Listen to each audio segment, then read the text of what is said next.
Hello, friends on the internet.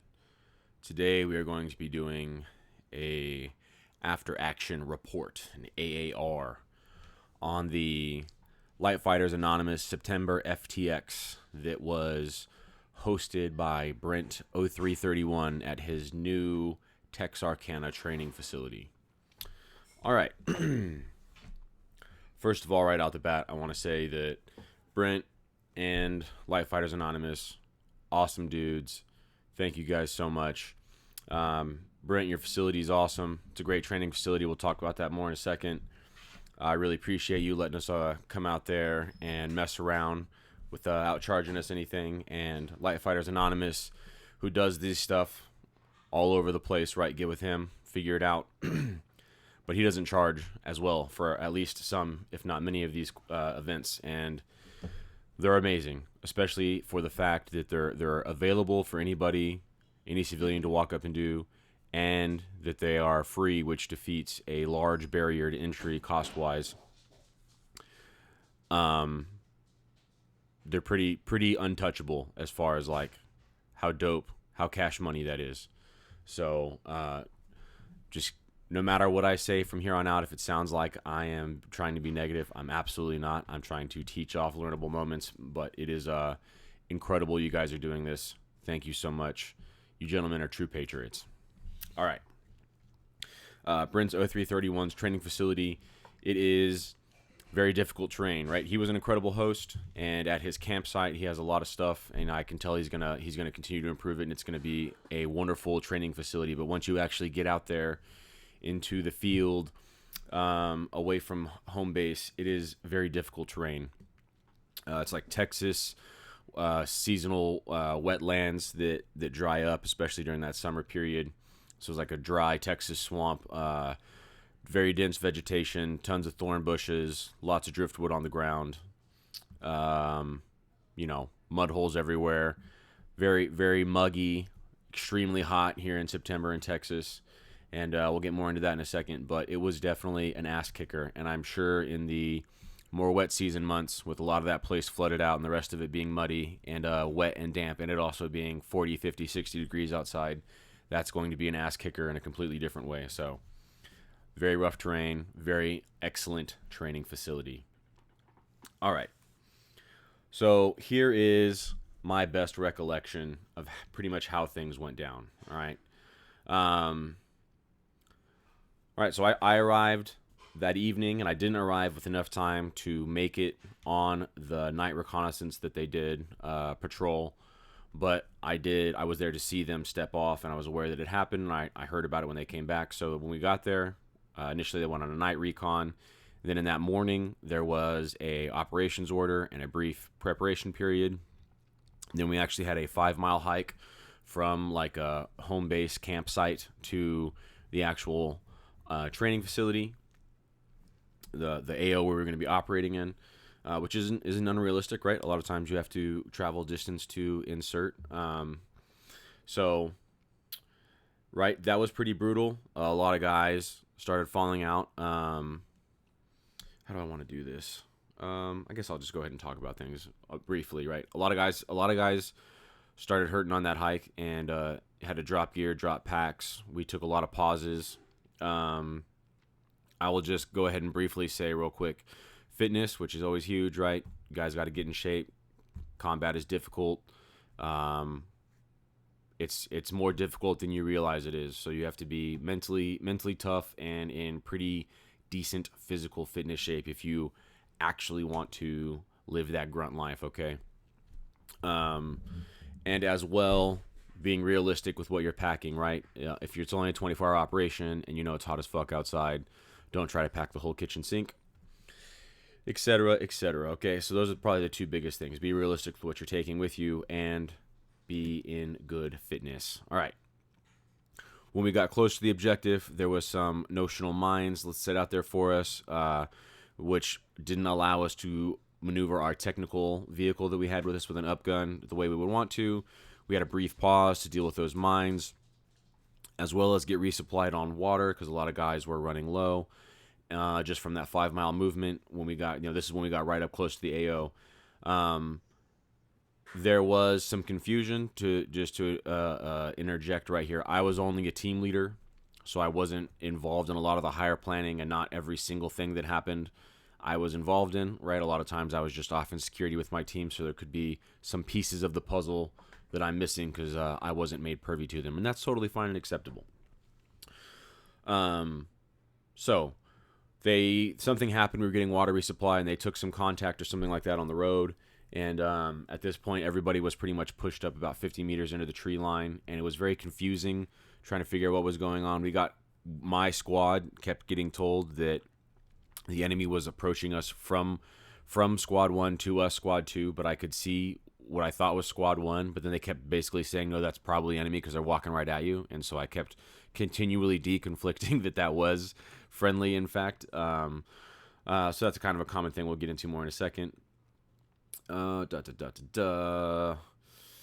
Okay, while we were kind of holding position there, while I think the patrol, the platoon, was unfucking itself from the kerfluffle that they had of the original contact, my squad took some contact. It was mostly just probing contact. We returned fire, and they pretty much broke contact and left. At some point, we decided to move from there, and we pretty much got everybody online and did like a movement to contact through the forest, which isn't always a terrible thing, so I'm not going to say that was a horrible idea. I will say it was executed a bit poorly. Something we'll get into a little bit. Just the overall pace of everything was too fast. Not only literally once we got into AO patrolling and stuff, people were walking too fast because you want to go slow, be sneaky, look for the enemy, see him before he sees you. But also for the level of understanding, right? We had like 25 roughly people out there, and only like 4 or 5 of us were prior military, and a lot of the civilians, I believe, this was like the first time they'd been patrolling even, right? So a good chunk of these dudes were very, very, very green, which is wonderful. I'm super happy that they came out. I think they learned a ton, and that's amazing. The point being, though, is we were moving very rapidly with very minimal command and control for the level of individuals that we have, right? So when they were like, we were all in a stationary position, and we picked up and started moving, and then they were just like, get online and move this direction, go now, ready, set, go.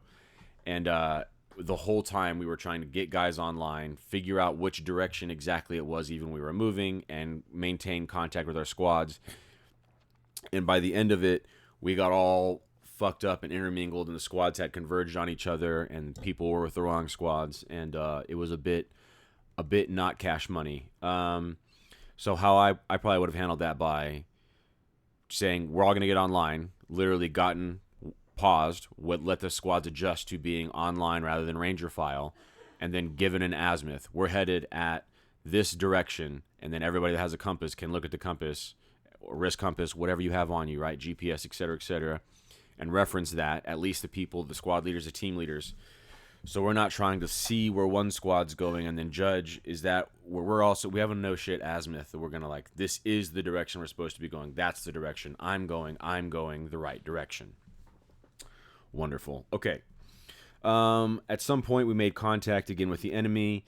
There was an e-bike that was trying to run up on us, and we shot him up. Squad 1 identified him initially. They entered contact. As soon as they got into contact, my squad 2, rapidly maneuvered on them. Battle Drill 1 Alpha, as the Army likes to say.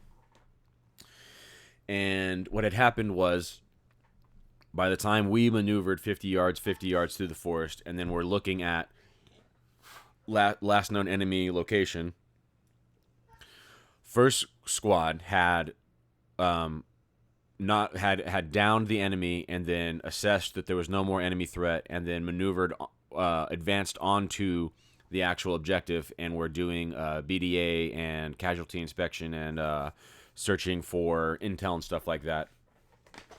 So when my team maneuvered there, we saw a bunch of people moving around, and then we saw the Red 4 casualty stand up with his red armband and begin to walk away. And I called it out and tried to deconflict over the radio. Didn't get any deconfliction. Ultimately, my team and squad decided to fire upon them, and we got in trouble because we did a blue on blue, which is a terrible thing. So being more, which we'll get into in a second, but squad to squad communication so that each squad understands what's going on is critical for a lot of reasons. Most importantly, preventing blue on blue that did happen notionally in this event, in this instance right here, and then almost happened 2 or 3 times later on. Fortunately, we were a bit more controlled after we realized how loose we were on the command and control with our fires. Alrighty. So that happened. We eventually established 1 PB and then decided to drop our packs and leave them there. And then pretty much everybody left that PB and patrolled without leaving any security there.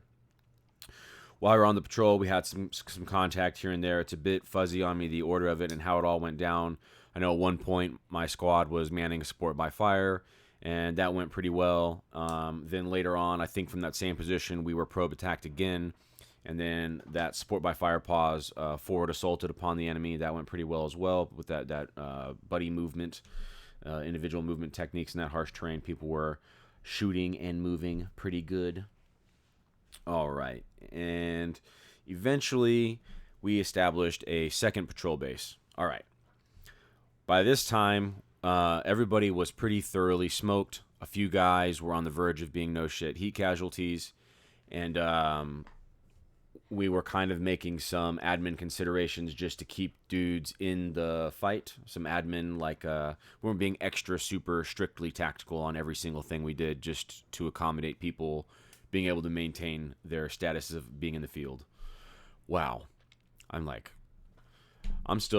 got fucking fucked up. It was a bit of a suck fest. It was hot. I didn't fall out. I didn't have to drop gear or anything like that. But it was rough, man. It was rough times. I'm still recovering. I'm still a bit dehydrated and loopy, to be honest with you. That's some good H2O. So we established a second PB. People are pretty beat up. There was a lot of sending one team or one squad at a time back and forth from one PB to the other without a lot of clear communication on exactly what was supposed to be going on and what the plan was. That ultimately resulted in some people, primarily my squad, leaving their packs at the first PB because that's what we thought we were going to do, because we didn't even realize necessarily that we were permanently establishing the second PB.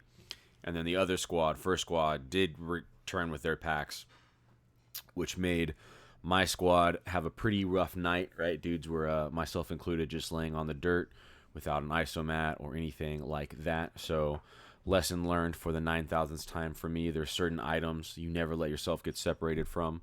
Never let yourself get separated from a beanie. Never let yourself get separated from your isomat. These things you can fit in your pocket and or strap to your gear, even your assault gear if necessary. Right? If there's any chance you're going to be out there overnight, take those two things always, always, always, always, always, which I did not, and that's my fault. Learned that lesson again. And last lesson that I fucked up, I did not bring a camelback carrier. I just had a pouch on my assault pack, my ruck, or whatever you want to call it, right? So then, because I thought we were going to, according to the original op order I got over email, I thought we were going to be continuously patrolling and basically never drop rucks. So I packed light in a medium bag, but then we dropped packs and patrolled in our fighting load a lot, which forced me to leave my 3-liter bladder behind and have to just use my canteen on my belt and then carry my 1.5-liter Nalgene silo with me, which was enough. It did work. That is 2.5 liters of water on me still. So we made it happen, Cap'n. But it would have been a lot better if I had a small pack with a camelback in it and just a couple other things as part of my fighting load. And all I had to do was bring one more piece of nylon kit. So that's another one you should always bring with you, is a camelback carrier. Right? A little tiny, tiny camelback pack. Okie dokie. Great. So after we were patrolling back and forth one PB to the other, nightfall kind of descended upon us, and we switched to a 6-hour rest period, which was the first time we were kind of running patrol base operations the way they're supposed to be. More on that in a second. Right, so we had a couple rest cycles, a couple 2-hour and 1-hour rest cycles where some guys were on watch and other guys were resting. And during that time, we pushed out a recon patrol. I was not a part of it. I was not part of the planning process, so I can't say much. But I do know that recon patrol was conducted. That recon patrol did identify the enemy patrol base, which allowed us to launch a night attack at around 2 or 3 in the morning, I believe it was. We launched that night attack. At this point, guys were, pretty rough. Myself included, right? During that night laying on the dirt, I started feeling a little bit sorry for myself, not going to lie. Had to do a little internal meditation and breathing exercise to recenter my chi and get my shit together. We were all pretty black on water, even myself at this point when we launched that night attack. I was down to just a liter, 1 quart Nalgene on my belt line. That's all I had on me. But that's okay. We knew we had to just do this last operation. We were going to get exfilled, so that worked.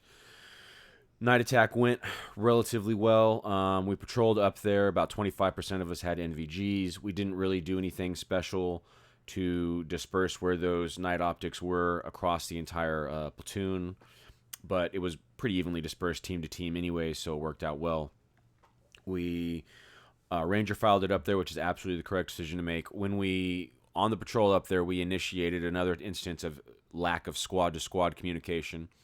My squad, second squad, was going to be in the assault position for the attack, which it put us in the rear position of the patrol because they're initially going to lay in that support by fire and then maneuver your assault, right? So, first squad initiated a early warning device, like an IED, but a non-lethal IED, perimeter trigger, from Red 4, Up 4.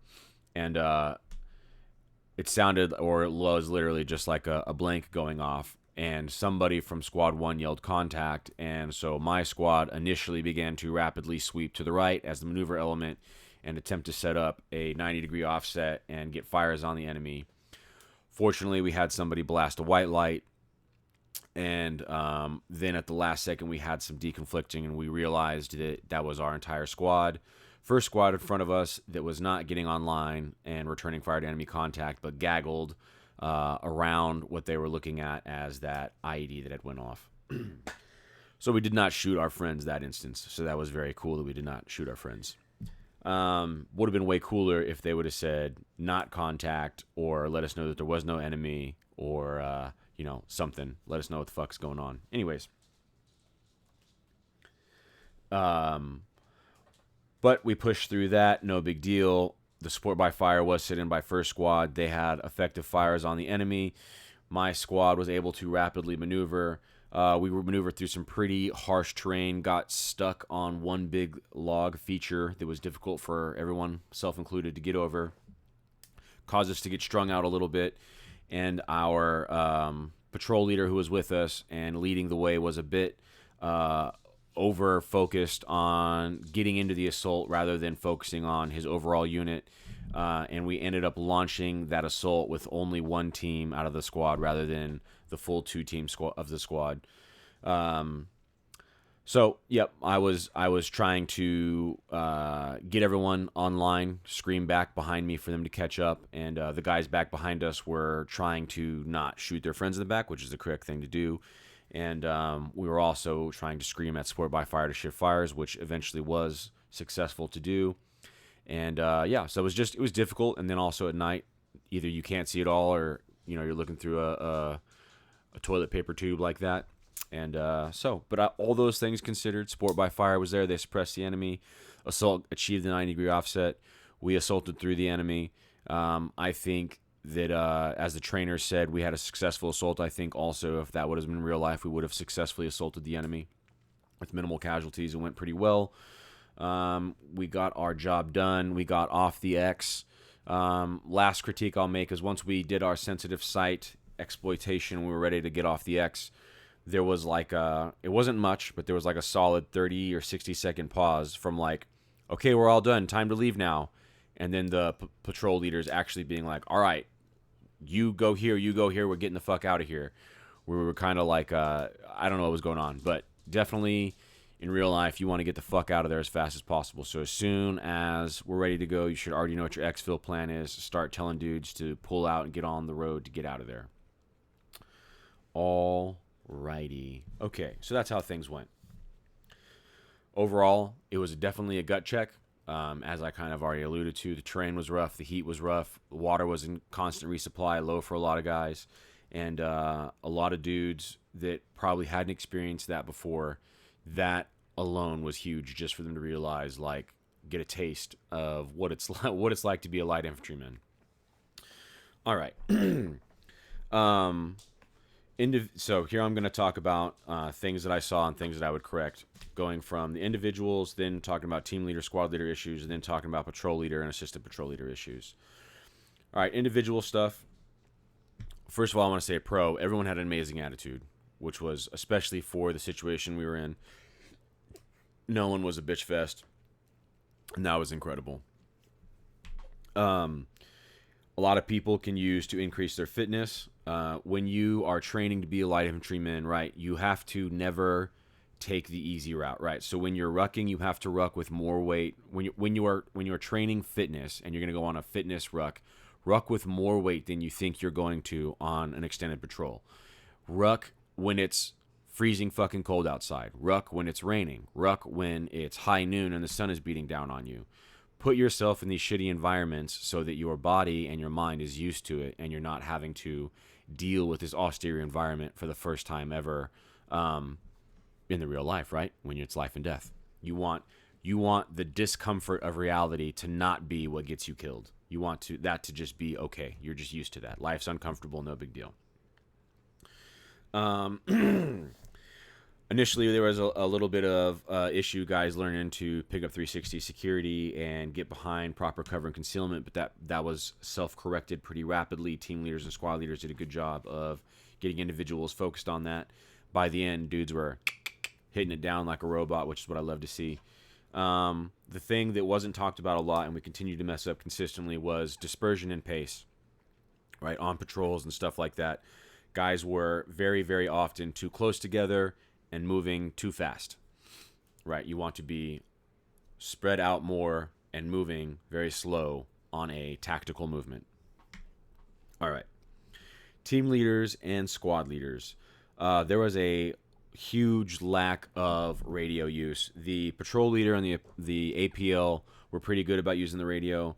I was hopping on the radio, arguably too much for a team leader, but that's because there was not a lot of talk from anybody else on the radio, right? I was constantly trying to get information from first squad. As well as giving positive ad racks, right? And then all this is all the same. Radio use, positive ad racks, squad to squad communication, and deconflicting blue on blue. So it's all the same thing. Constantly, we were hearing something happen in the distance, not getting any radio communication about what it was. And then when that information was being passed down to us, either being screams through the forest, which is okay, or from the PL or the APL, it was conflicting, right? So they would say they're coming from the left flank, and then the next second they'd say they're from the east, but those were two different directions. So it was hard to kind of figure out what was going on, right? So we need to get a more precise ad rack, right?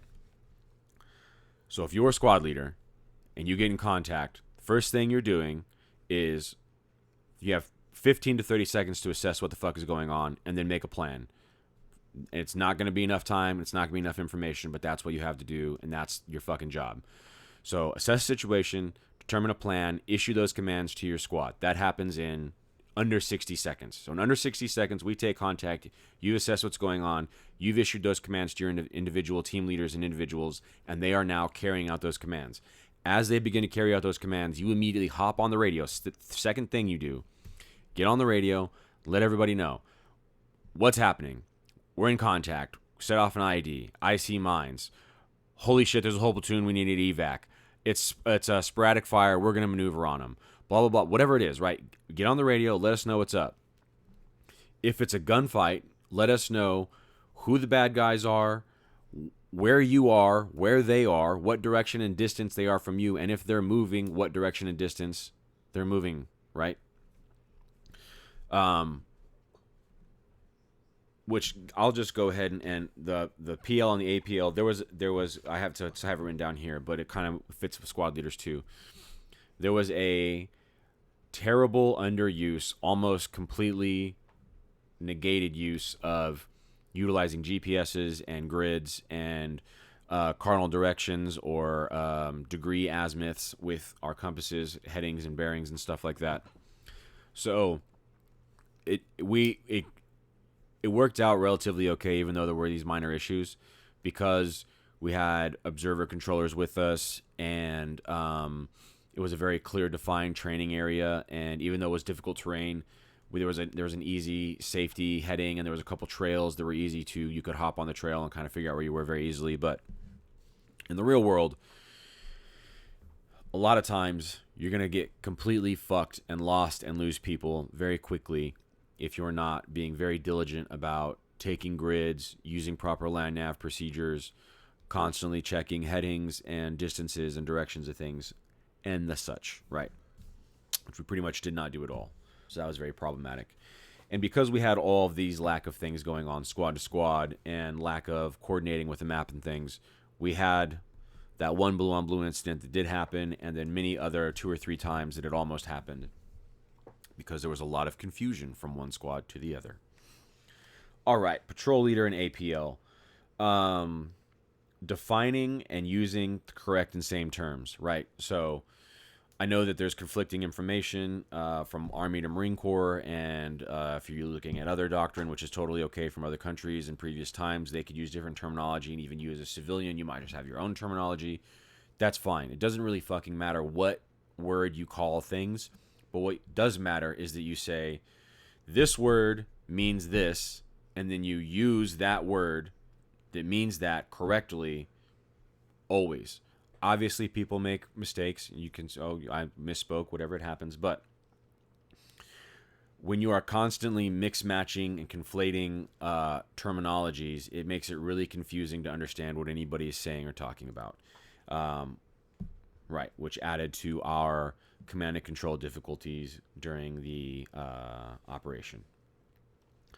Overall, with your orders, I think you guys were a bit micromanagey, a bit too much focused on like, this team does that, and then that team does this, and then this team does the other, and then like expecting unrealistic hyperfixation on, we're going to do this step, this step, this step, this step, without focusing on greater commander's intent and in order to, right?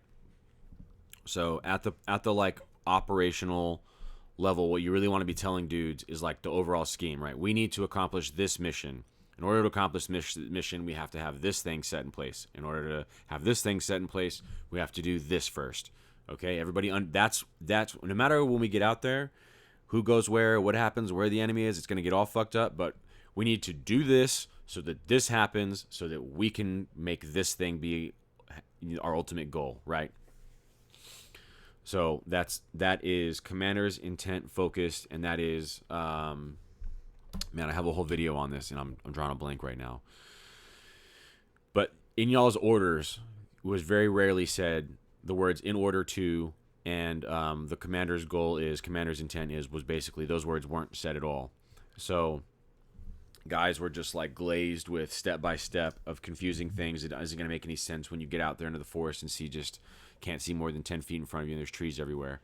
And they don't understand the greater objective of what's attempting to be accomplished from one stage to the next. All right. Already hit on it. No use of grids or bearings, cardinal directions, stuff like that was not used hardly at all. That needs to be used like nonstop.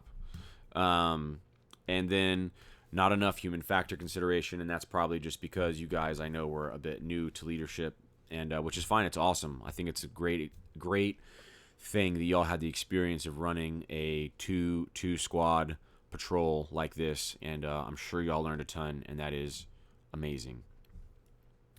But due to y'all's likely slight ignorance, there was not enough realistic consideration for the human factor, right? We thought we were going to make that 5-mile movement under the sun in 2 hours. It ended up taking us like 4.5.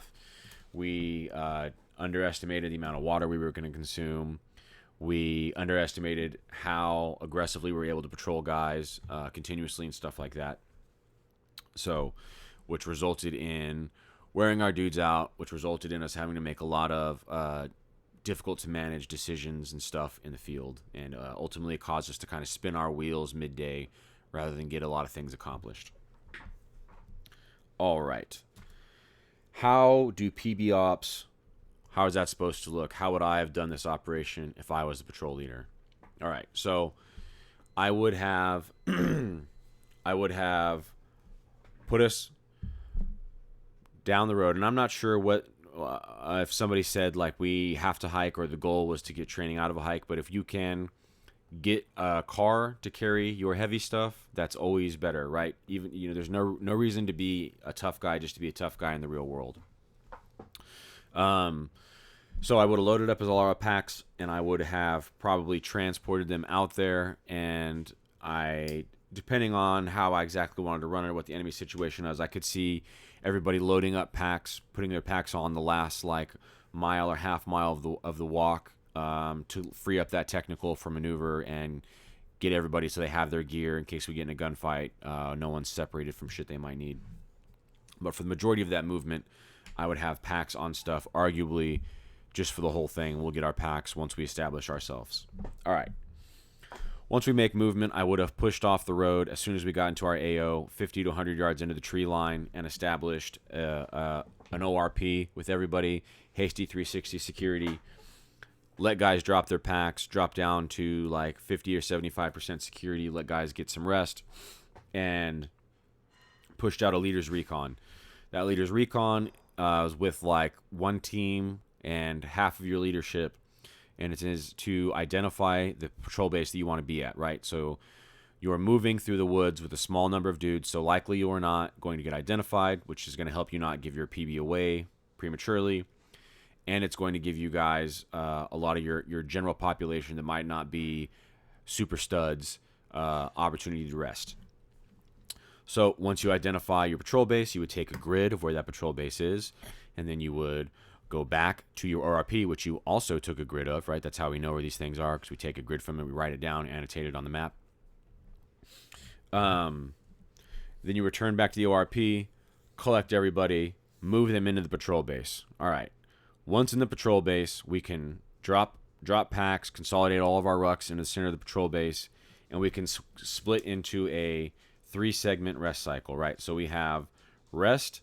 If you're on rest, you can literally go to sleep, eat food, like make a whole meal, take your gear off, let your body vent out, change your socks, take care of your feet. You're on rest, man. We're taking care of you. We're holding it down. You take care of yourself. Rest it up. There's security, right? Which is guys on security. Obviously, if you're on security, you have to be vigilant. You have to have your gear on. You have to have your rifle in your hand. You have to be looking through your optics, night optics, thermals, magnification, etc., binoculars, whatever the case is, depending on the situation you're at. You can kind of snack on some food, possibly, depending on the exact situation, how pressed you are for likely enemy contact. But you're also stationary. You're not patrolling around. And then you have patrol, right? So then a third of your guys are out doing whatever, whether that's establishing LPOPs, going on patrols, attempting to ambush the enemy, whatever the case is, right? So once we establish that patrol base that we take a grid of, we split guys into 3 sections. All of our anybody who's hurting, who's barely made it this far, they immediately go on rest. Take your gear off, take your boots off, rest, get electrolytes in you, air out, cool down, don't become a heat casualty. Everybody that's a stud that can basically patrol all day long, and they do this stuff just for the love of the game, they can go ahead and push out on the initial patrol cycle. Everybody who's in the middle, who's not about to die, but also probably doesn't want to walk around anymore, they can go on security and get that halfway rest, but still stay in the fight if we need them. As we go through cycles, right, you usually want to do these as like 6-hour cycles or 4-hour cycles, depending on what you got going on. You want to give the guys on rest enough time to actually rest, to actually like get a full sleep, get themselves actually cooled down and rested up and ready to go again, right? 1 or 2 hours of rest doesn't really actually do anything for people. So those patrols, as you progress through your patrol operation, right? The first patrols that you send out are going to be like recon patrols or go establish LPOPs, right? We're trying to put feelers out into the area of operation and identify where the enemy is. Typically, you get some sort of an ID about that from those LPOPs and those reconnaissance patrols, depending on whether you have identified the enemy patrol base or you've identified like a likely water resupply point or a place that they like to walk or whatever. Your next patrol cycle, you can either go harass their PB or you can attempt to set up an ambush. Something along those lines are usually what you're trying to do, trying to actually engage the enemy once you've identified where their paths are. And then ultimately, by the end of it, once you've have for sure identified the patrol base or possibly made them move their patrol base a couple times and really wore them out, then you're going to launch your final attack phase with everybody that's going to completely crush and demoralize and destroy the enemy, right? Which we did do in ours. Okie dokie. So the reason that you do that, as I've kind of iterated, is you want to get to that 3-prong rest cycle as fast as possible because patrol base operations are fucking brutal. And even when I was active duty Marine Corps with deploying units, there was a chunk of dudes that by the time you got to your actual patrol base, they needed that rest cycle. And they needed to be able to take their gear off, air out, whatever the case is. If it's cold as fuck outside, then the opposite, warm up, whatever it is. But because we had guys that were green and weren't super fitness studs, not everybody was, and we did not get put on that patrol-based rest cycle system until all the way into the evening. The large chunk of the day, we were fighting human factor and water concerns. So that is how it went. That is what I have to say. I hope everybody that was there can learn from this, and everybody that wasn't there is encouraged to go out to one of these Light Fighter Anonymous events or One Shepherd, which is a paid program, I believe, that Brent 31 is affiliated with, and get this experience if you haven't had it or haven't had it in a few years, right? It had been 5 or 6 years or so since I walked around in the woods, and I didn't necessarily learn anything new, but I got intimately reacquainted with all of the realities that I know and got any stink of influencer Instagram nonsense on me washed off and regrounded with reality even more than I was beforehand, which was amazing. Wonderful, wonderful, wonderful. Thank you all for listening to me rant. See you on the next one.